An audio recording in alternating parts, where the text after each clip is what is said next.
What's up, everybody? Welcome to the Cycle Podcast. Very grateful to have you here with me today. I'm your host, Melissa Boudreau, and on today's episode, we're actually going to talk a little bit, I am actually going to talk a little bit about my experience with endometriosis, what I've been through, and my story. I realize I haven't shared that with you yet, and I'm excited to bring you more interviews with other ladies, but I figured you'd probably want a little bit of background about me, where I'm coming from, and why I'm so passionate about this disease. We'll cover that in today's episode. I'm really excited to bring it to you. If this podcast has brought you value, please share it with a friend. And if you can rate us in the Apple iTunes store, I would appreciate it so much because then we can get more awareness and more recognition out there in the podcast world. Thank you again so much for listening. I hope you enjoyed today's episode and my story with endometriosis, and I hope you're well. Thank you very much. Thanks for tuning in today, you guys. It's Melissa, and I'm going to share with you my endo journey. It's funny because I've done a few recordings, and I'm going to be transparent about it already. It's very hard to just sit and talk about your story on a podcast. I suppose other people may have typed it out, but I'm someone who likes to speak from the gut, and so we're just going to kind of wing it. I hope this isn't terrible. I hope you enjoy it. I hope it brings you some value. I started my period when I was either 12 or 13 years old. Things seemed to be normal. There didn't seem to be any problems, and I was just like any other girl on my period. But in high school, I started to get really painful cramps, especially on the first and second day of my period. I literally remember almost passing out at school once because the pain was so bad, and I went to the nurse's office or whatever it's called, and I remember her accusing me of being a drug addict. That's how bad I was writhing in pain. I was rocking back and forth. I was pale. I was sweating. That is the level of pain that I was in. And I'll never forget her accusing me of that. And then I remember laying in the hallway waiting for someone to pick me up. Time went on and every single period started to be like that. I remember I was talking to my grandma about it, and she actually saw me writhing in pain, and she told me, "This is normal. You just have bad periods." She said, I had bad periods too. Later in life, I found out she ended up having a hysterectomy. I don't know if she had endometriosis, but I'm assuming that she did. Anyway, there's so many pictures and times in my life during high school that I remember being sick, mostly just on the first and second day of my period, but in writhing pain. I would miss school, I would miss work, or I would buy those thermacare patches that you actually put into your underwear that you wear on your stomach, and they're super hot. That's how I would survive. I found a method that worked. I would use that thermacare heating pad, and then I started to learn that Advil really helped. So I started taking 4 Advil every 4 hours for the first 2 days of my period. And if I missed a dose or I didn't start before the pain, I would still end up writhing in pain every single period. A lot of things stand out when I look at pictures, but the biggest thing about high school that stood out is I missed my high school graduation because I was on my period. And if you talk to any of my friends that I'm still friends with today, they remember because we were at a party afterwards and I was laying in my friend's parents' front room on the couch, writhing back and forth, rocking in pain. I remember people checking on me, but at that point, I thought this was just normal. I remember talking to my OBGYN about it. She said, "It's normal. You just have painful cramps." And she tried to prescribe me naproxen sodium, which I believe is just Aleve, which did not work for me at all. It was very, very hard. And high school was just interesting because I would once a month feel like I was very ill. So after graduation, I still had the same problems, but I moved forward with life because I thought it was normal. Then in my early 20s, something shifted. I started to feel sick all the time, and I thought there was something wrong with my stomach. I was really nauseous, and I was losing weight. And I really thought, because I was going out and drinking and partying with my friends, that I had some sort of ulcer or something. And so I started getting every stomach test done in the world. Meanwhile, I'm still having very painful cramps on the first 2 days of my period. I was put on birth control by my OBGYN, and I was still suffering. It helped a little bit with my skin. I've always had bad skin, but it didn't help with my cramps, which was interesting. So anyway, I started seeing a bunch of stomach doctors. I really remember the first time that I knew something was really wrong with me. I was supposed to go out with a bunch of friends downtown Detroit, and I was laying in bed and I couldn't get out of bed and I wasn't on my period. Something was wrong. I really thought I had a bleeding ulcer. So I started getting a bunch of tests. I did all the scopes. I drank the barium. I did it all. I did every stomach test in the world. And finally, what the doctors came back with, IBS. I went home that night. I'm pretty sure I cried my eyes out because I knew I didn't have IBS. I knew something else was wrong. Now, this was back in 2005. Google wasn't as robust as it is now, but I remember Googling for several days, IBS misdiagnosis, IBS this, IBS that. I found this word, endometriosis. I had no idea what it meant, and I went to the bookstore to try and find a book about it. I found a book, and I will always remember the moment. I was sitting in Borders when it still existed, on the floor, reading a book that was on the bottom shelf with one other book about endometriosis. Every single symptom was what I had, and I remember sitting on the floor crying because I knew what was wrong with me. I didn't know what to do, but I knew I had finally discovered what was wrong with me for so many years. After the bookstore that day, I immediately called my OBGYN, who I loved, by the way, and told her, I think I have this endometriosis. Have you heard of it? She knew what it was, but said, let's schedule an ultrasound and see what we can find out.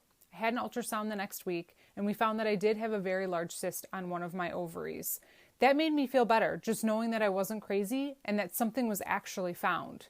A few weeks later, we scheduled a laparoscopic surgery. I had never heard of laparoscopic surgery before of the abdomen, and I didn't know what to expect. I was really scared, and I ended up going in, having the surgery, and like I said, I loved and trusted my doctor. After the surgery, she said, I've never seen anything like that before. Everything was stuck together, and I didn't really know what to do, but we did some ablation to remove some of it. Some of what? I had no idea. I didn't know what endometriosis was. I didn't know what was going on, and clearly my doctor unfortunately didn't know what was going on either. And to say that she had never seen anything that bad before in her life scared this 26-year-old girl who had no idea what was going on. After that, she said, we're going to put you on birth control continuously and let you have one period every 4 months. This is going to calm everything down and make you feel better. I trusted my doctor, so of course I did it. 6 months later, I was feeling worse than ever, sicker than ever. I couldn't believe how awful I felt. I didn't know what was going on. I was this 26-year-old vibrant girl a year prior, and now I felt sick every single day. I literally felt lost and didn't know what to do, and I turned to Google and was so thankful that Google existed and that I could do research. I did a bunch of research. I found out a bunch of information, but the most helpful thing was I found a chat board with a bunch of other women who were suffering from the disease. At that time, Facebook didn't exist yet, so I couldn't find a Facebook group. But I found this chat board. A bunch of women on there were talking about endometriosis, and I just started asking questions. I found a woman from Michigan, which is the state I lived in, who had just had surgery with an excision specialist in Atlanta. I didn't know what excision even was, but the girls on the board helped explain the different types of surgery. There's 2 types of surgery for endometriosis, ablation and excision. Ablation is where they burn off the top superficial layer of the actual endometriosis tissue. Unfortunately, this doesn't remove the root, so it doesn't really remove the endometriosis, just the top layer. For me, that made me feel worse after. Endometriosis is an inflammation disease. I can only assume that this contributes to inflammation. I'm not a doctor, but based on how I felt after, I felt worse. Excision surgery is where the actual disease is cut out with a cold pair of scissors. And think of pulling a weed out of your front lawn. You actually pull the roots out and physically remove the disease from the body. That's what I knew I needed next. So the next year, I made a plan. I saved all my money, or as much money as I possibly could, and I flew to Atlanta to have excision surgery. What a different experience. Having doctors who actually knew what the disease was, nurses, and a whole hospital that understood, it was like night and day, the comparison of surgery. I was very, very scared for this surgery just because I just didn't know. I knew more about the disease, but I just didn't know what to expect and could they help me and what was going to happen next. Everyone there was very comforting. I stayed overnight in the hospital. I received some of the best care I could imagine. They found that I had stage 4 endometriosis afterwards. They explained to me what that was. There's 4 stages of endometriosis, which we'll talk about in another podcast. Stage 4 is the most severe. And my outlook looked good after that surgery. I was 27 years old. I should have had a full, wonderful recovery. After that, I went home. A couple months later, I started feeling really sick again. It was almost the same thing. 6 months later, I felt worse. I didn't understand. I had the excision surgery. All these other women that I talked to that had excision surgery didn't have this issue. I didn't know what to do. I thought I was going to have a nervous breakdown, and the thought of trying to figure something else out, or if it wasn't endometriosis, was heartbreaking to me. I literally was heartbroken.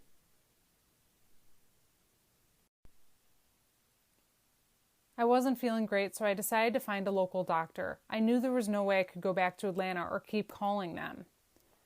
I found a local doctor who had discovered that I had now had another large cyst. So, in 2007, we went in to go remove that cyst. I had another surgery scheduled back home in Michigan, and I couldn't believe I was going through this all again. I thought it was just a cyst. I was like, there's no way I have endometriosis back again. It can't happen. I just had surgery last year with an excision specialist. So I had my regular new OBGYN that I liked here open me up to remove this cyst. He went in, said, it's so crazy in there, there's nothing I can do, and didn't even remove the cyst and close me up. A pointless surgery. Literally opened me up and sealed me back up. Did nothing. Couldn't believe that happened to me. But again, grateful that he didn't attempt to do something. He said all of my organs were stuck together again. I was in shock. I immediately called my doctor in Atlanta and told them what had happened and sent them the operative report. They said, can you come back? I said, I just had surgery. They said, can you come back? A few months later, I went back to Atlanta. This was now my 4th surgery in 3 years. How I still had a job, I had no idea. How I still was surviving, no idea. I was living in debt. My boyfriend at the time, who's now my amazing husband, said, please come move in with me. You can live with me for free. I'll take care of you. I was getting more and more in debt with all of these surgeries and medical bills, and they were piling up. I was freaking out.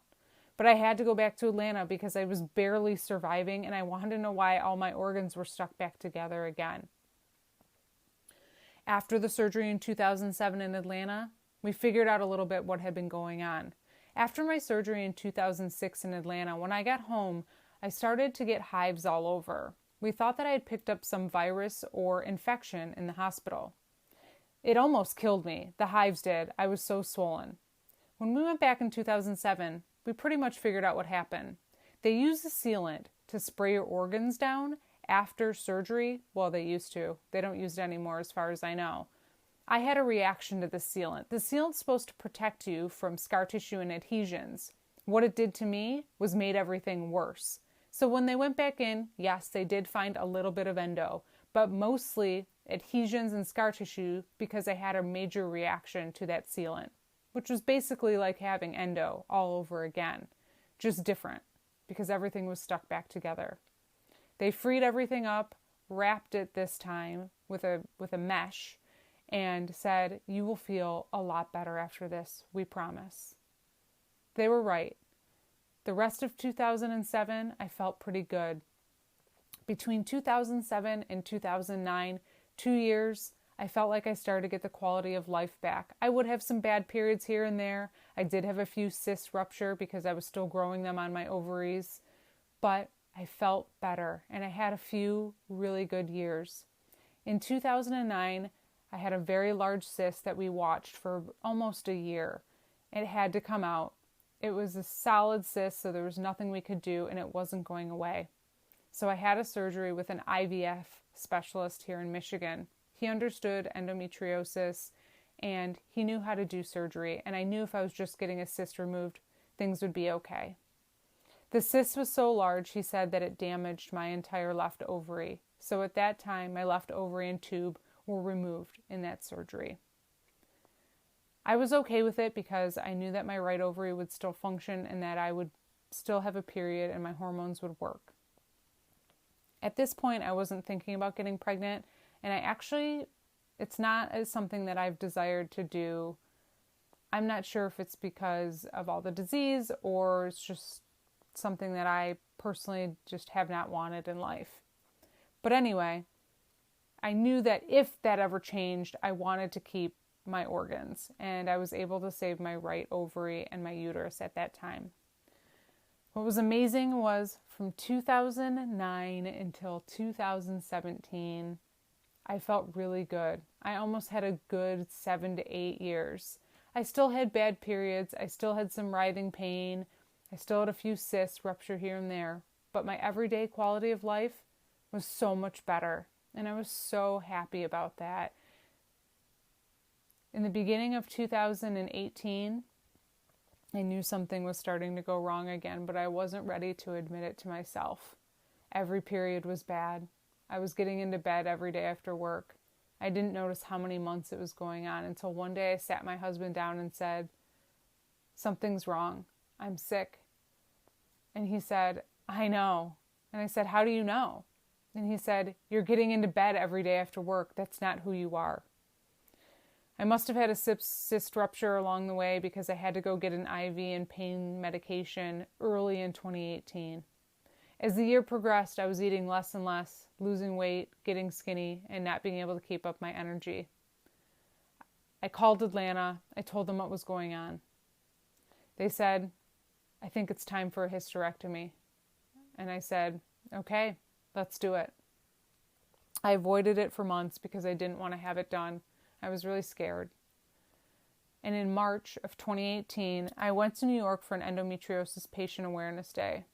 There was something in my intuition that told me I had to be there. I had no affiliation. I had no reason to go. I didn't know anyone that was going. I went to the event and took notes because I really wanted to bring information back for my support group here in Michigan. I wanted to get more info. I wanted to figure out how to help people. When I was there, I happened to meet Dr. Sechkin, which is my doctor now. I randomly went up to him and just asked him to get a selfie and to thank him for putting on this free patient awareness day. He said, "Who are you?" I said, "Melissa." He said, "Are you the patient or the press? Why do you want a picture with me?"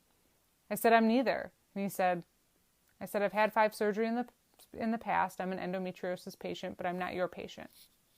He said, "How are you feeling now?" And I was honest with him. I said, "You know what? I haven't been feeling so well. I think I need to get a hysterectomy." And he said, "Okay." And I said, "I think I have anomiosis, which is endometriosis in the uterus.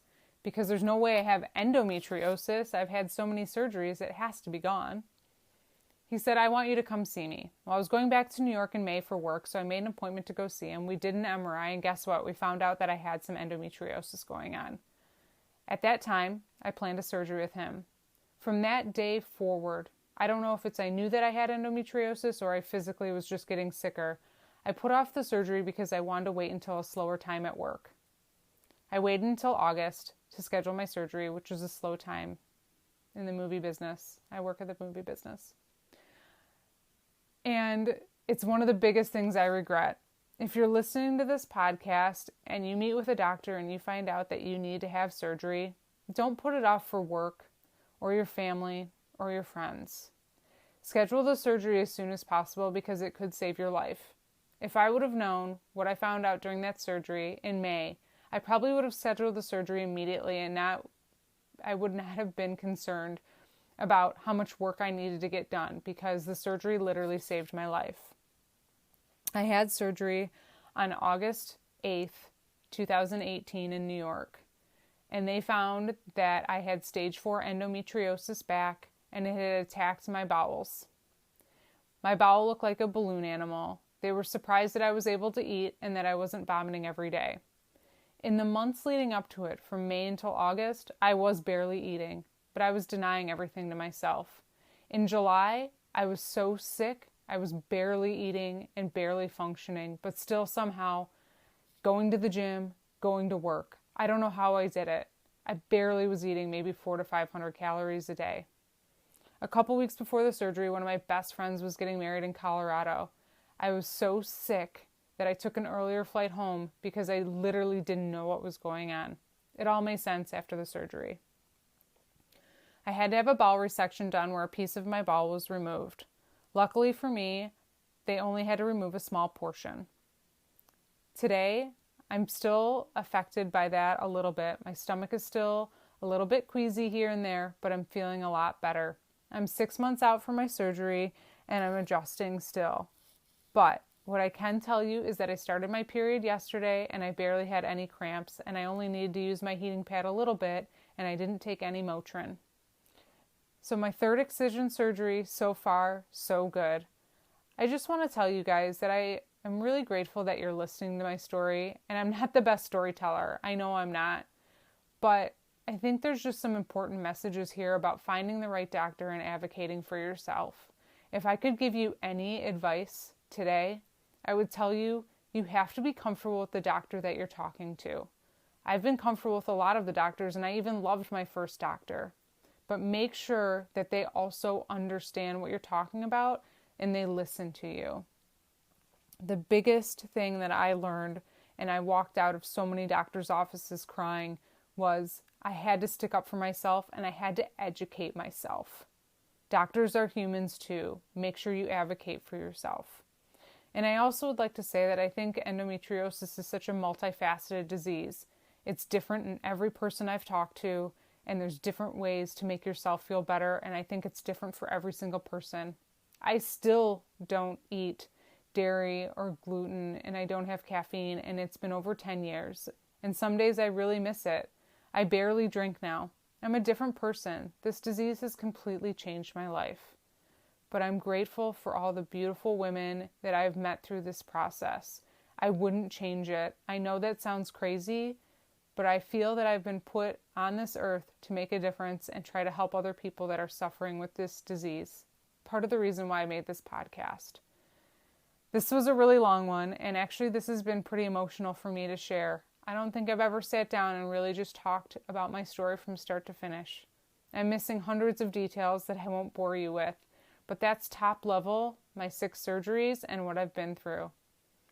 I changed my whole life for this disease, and I don't want anyone else to ever have to do that. If you can get early detection or you're having painful cramps or period, please go see a doctor now. Do not wait. Do not deny it.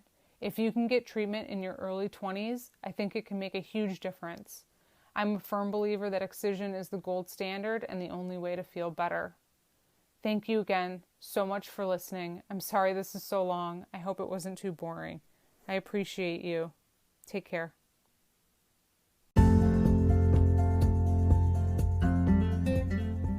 Thank you everyone so much for listening to the Cycle Podcast. This is Melissa, your host. If you would like to get in touch with me, feel free to email me anytime, melissa@bouconsulting.com, or you can find me on Instagram, melisbou, MELISBOU, or endo_lady. I'd love to hear from you. I'd love your feedback on the podcast. If you enjoyed this, please give me a rating in the iTunes store. I would really appreciate that, or the podcast store, whatever it's called. That would be fantastic. If you're interested in being on the podcast, please send me an email and we'll try and make it work. Thank you again so much for listening. Your support means everything to me. Let's get awareness out there. Happy Endometriosis Awareness Month. I don't know if it's happy, but let's celebrate it and try to make change for everybody else.